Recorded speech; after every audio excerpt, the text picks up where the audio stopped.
پہلا سبق جو مولانا ہمیں دیتے ہیں وہ یہ ہے کہ کوئی بھی کام کرنے سے پہلے انشاءاللہ کہنا ضروری ہے، اس سے اللہ تعالیٰ کی مدد شامل حال ہو جاتی ہے، اور اگر انشاءاللہ نہ کہیں تو جتنی بھی قابلیت ہو وہ فائدہ نہیں دیتی، جیسا کہ طبیبوں کے حال سے واضح ہے۔ دوسرا سبق اس میں یہ ہے کہ اگر آپ کسی مسئلے میں اس قدر پریشان ہو جائیں کہ آپ کو سمجھ ہی نہ آئے کہ اب کس طرح سے میرا مسئلہ حل ہو سکتا ہے، تو مولانا فرماتے ہیں کہ آپ کو اللہ تعالیٰ کی طرف رجوع کرنا چاہیے۔ اللہ تعالیٰ الہامی طور پر بھی مدد فرما دیتے ہیں۔ پھر اس میں ایک اور سبق بڑا ہی مزے کا ہے کہ اگر یہ اینیمل سپرٹ جو ہے جس کو لوگ آج کل عشق کہتے ہیں، مولانا فرماتے ہیں کہ یہ عشق نہیں ہے۔ کیا فرماتے ہیں؟ این عشق است کہ در مردم بود، فرماتے ہیں بھئی یہ عشق نہیں ہے جس میں دنیا پڑی ہوئی ہے، این فساد از خوردن گندم بود، فرماتے ہیں بھئی یہ فساد تو گندم کھانے کی وجہ سے پڑا ہوا ہے۔ آگے فرماتے ہیں عشق ہائے کہ از پہ رنگے بود، فرماتے ہیں جو رنگ روپ کے عشق ہے نا، عشق نہ بود، یہ عشق نہیں ہے، عاقبت ننگے بود، کاش کہ ننگ بودی یکسرے، فرماتے ہیں کاش یہ مجازی عشق بھی جو ہے نا یہ بھی عشق تو ہو،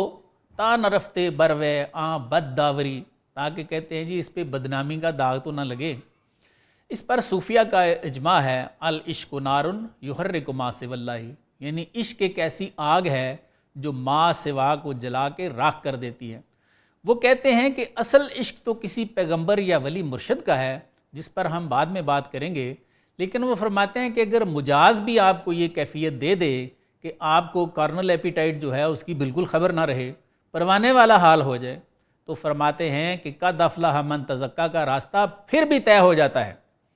اسی لیے مولانا جامی رحمۃ اللہ علیہ فرما گئے ہیں متاب رو از عشق گرچہ مجازی است، فرماتے ہیں عشق سے منہ نہ پھیرنا،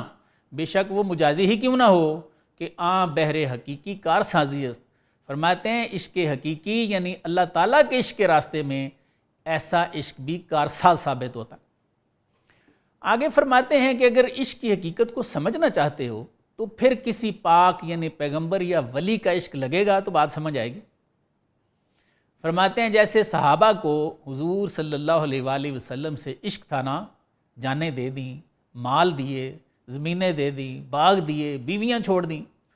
فرماتے ہیں یہ کسی پاک کے عشق کا کمال ہوتا ہے، عقل اس کو نہیں سمجھتی۔ آگے فرماتے ہیں آفتاب آمد دلیل آفتاب، فرماتے ہیں کہ بھئی آفتاب کی دلیل آفتاب خود ہی ہے، گر دلیلت باید از ویرو متاب، اگر تجھے عشق کا راز معلوم کرنا ہے تو پھر کسی ایسے آفتاب حقیقی سے منہ نہ پھیرنا، عشق کی ساری برکات خود بخود کھل جائیں گی۔ آگے خود ہی بتاتے ہیں کہ اب اس آفتاب حقیقی کو اس جہان میں کیسے پائیں، فرماتے ہیں پیغمبر تو ختم ہو گئے ہیں بھئی، پھر خود ہی فرماتے ہیں کہ خود غریب در جہاں چوں شمس نیست، فرماتے ہیں کہ یہ جو آپ کو شمس نظر آتا ہے، سورج نظر آتا ہے، فرماتے ہیں یہ تو بیچارہ مسافر ہے، لیکن آگے کیا فرماتے ہیں کہ بھئی شمس جہاں باقی است کہ اورا امس نیست، فرماتے ہیں جانوں کا سورج جو شرع صدر کی نور کی صورت میں انبیاء اور اولیاء کے سینوں میں طلوع ہوتا ہے، آپ فرماتے ہیں وہ شمس تو کبھی غروب ہی نہیں ہوتا، وہ تمہارے درمیان موجود ہیں۔ پھر فرماتے ہیں کہ سورہ انعام کی آیت 125 کا حوالہ دیتے ہیں کہ کیا اللہ تعالیٰ نے نہیں فرمایا فَمَن يُرِدِ اللَّهُ أَن يَهْدِيَهُ يَشْرَحْ صَدْرَهُ لِلْإِسْلَامِ، کہ ہم جس کو ہدایت دینا چاہتے ہیں اس کی شرح صدر فرماتے ہیں۔ اور پھر یہ راز بھی کھول دیا کہ کیا اللہ نے سورہ حدید میں اس شرح صدر کا فرمان جاری نہیں فرمایا فَمَن شَرَحَ اللَّهُ صَدْرَهُ لِلْإِسْلَامِ فَهُوَ عَلَىٰ نُورٍ مِّن رَّبِّهِ، کہ اللہ تعالیٰ جس کی شرح صدر فرماتے ہیں وہ تو اللہ تعالیٰ کی طرف سے صاحب نور ہو جاتا ہے۔ فرماتے ہیں وہ شمس ازلی ہر دور میں لوگوں کے سینوں میں باقی رہا ہے اور باقی رہے گا۔ مولانا فرماتے ہیں کہاں لکھا ہے کہ اللہ تعالیٰ اب کسی کو ہدایت دینا ہی نہیں چاہتے، سارے ہی بے ہدایتیں ہیں۔ فرماتے ہیں کسی ایسے کے پاس بیٹھ، اس سے منہ نہ پھیر، تب تجھے اللہ کے عشق کی سمجھ آئے گی۔ آگے فرماتے ہیں کہ اللہ کو تو بھائی کوئی دیکھ ہی نہیں سکتا، اللہ تک پہنچنے کا راستہ ہی بندہ ہے۔ فرماتے ہیں لیک شمسے کہ شد مست شسیر، فرماتے ہیں کہ وہ شمس ازلی جس سے سارے فضائی اور روحانی مست ہیں، نہ بودش در ذہن و در خارج نظیر، اس کی تو کوئی مثل نہ انسان کے ذہن میں آ سکتی ہے اور نہ ہی آپ خارج میں کہیں دیکھ سکتے ہیں۔ آگے کیا فرماتے ہیں؟ در تصور ذات اورا گنج کے او، فرماتے ہیں اپنے تصور میں اس شخصیت کے تصور کو لا، اس کا خیال کر، اس کا عشق کر، تا درائے در تصور مثلے ہو، کہ جس کا ہجر جو ہے وہ تجھے اس کے تصور اور خیال میں مبتلا کر دے۔ پھر خود ہی فرماتے ہیں کہ وہ کیسا ہو، بتا دوں، فرماتے ہیں ایسا ہو شمس تبریزی کے نور مطلق است، فرماتے ہیں شمس تبریز جیسا ہو جو کہ نور مطلق ہے۔ مطلق کا معنی اگر آپ ڈکشنری میں دیکھیں تو اس کا مطلب ہے کامل، مکمل، قطعی، نرا جس کو ہم کہتے ہیں۔ تو فرماتے ہیں کہ شمس تبریز جیسا ہو جو فنا ہو کر نور ہی نور ہو گیا ہے، آفتاب است و از انوار حق است، فرماتے ہیں میرا شمس الدین تبریز بھی اب آفتاب ہے، کیونکہ اس میں آفتاب حقیقی کے انوار ہیں، اس کی شرح صدر ہو چکی ہے، اس سے اللہ کا نور مل چکا ہے۔ فرماتے ہیں ایسا ڈھونڈ، ایسے سے یاری لگا۔ کیا فرماتے ہیں؟ چوں حدیث روح شمس الدین رسید،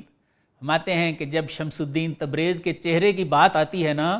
شمس چارم آسماں سردر کشید، تو فرماتے ہیں چوتھے آسمان کا سورج شرمندہ ہو جاتا ہے۔ آگے کیا فرماتے ہیں؟ عشق آن زندہ گزیں کہ وہ باقی است، فرماتے ہیں کسی ایسے زندہ دل والے کا عشق اختیار کر،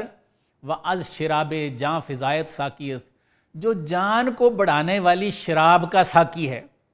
یعنی جس کی توجہ سے قلوب زندہ ہو جاتے ہیں، کیونکہ اس میں شرح صدر کا نور ہے جو کہ اللہ کا نور ہے، اور فرماتے ہیں یہی تیرے لیے اللہ سے عشق کی تدبیر ہے۔ آگے فرماتے ہیں عشق آن بے گزیں کہ جملہ انبیاء، فرماتے ہیں کہ اللہ کا عشق اختیار کرو کہ تمام انبیاء نے یافتند از عشق او کارو کیا، جس کے عشق سے شرف پایا ہے۔ آگے فرماتے ہیں تو مگو مارا با شاہ بار نیست، فرماتے ہیں یہ نہیں کہنا کہ اس بادشاہ حقیقی تک میں تو پہنچ ہی نہیں سکتا، با کریمہ کا رہا دشوار نیست، فرماتے ہیں کریموں پر ایسے کام دشوار نہیں ہوتے، جا کسی کریم کے در پہ بیٹھ جا کے، جس کی مثل آپ نے حضرت شمس تبریز علیہ رحمت کو فرمایا ہے۔